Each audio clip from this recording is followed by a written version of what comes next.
இந்த ப்ராப்ளம் பாருங்க. A trader buys an article for 1200 and marks it 30% above the cost price. He then sells it after allowing a discount of 20%. Find the selling price and profit percent.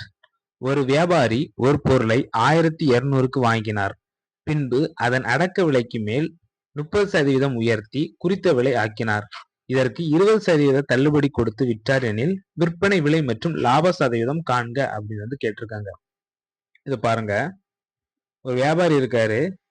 First 1200க்கு ஒரு பொருளை வாங்குறாரு. அதுக்கப்புறமா இந்த அடக்க விலைக்கு மேல 30% increase பண்றாரு. இது 100 அப்படின்னா 130/100 அப்படிதான் நம்ம போடணும். 30% இன்க்ரீஸ் பண்றாங்க. அதுக்கப்புறம் என்ன பண்றாருன்னா அதை குறித்த விலை ஆக்குறாரு. 30% இன்க்ரீஸ் பண்ணதுக்கு அப்புறமா இது பாத்தீங்கன்னா மார்க்கெட் பிரைஸ் ஆயிரும்.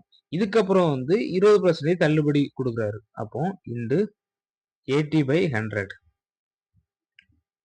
போட்டோம் அப்படின்னா நம்மளுக்கு செல்லிங் பிரைஸ் கிடைச்சிடும், விற்பனை விலை கிடைச்சிரும். 12 × 13 6 3 156 × 8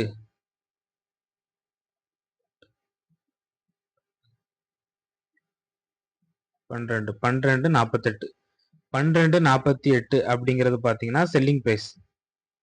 இப்போ என்ன கண்டுபிடிக்க சொல்லியிருக்காங்க, லாப சதவீதம் கண்டுபிடிக்க சொல்லியிருக்காங்க.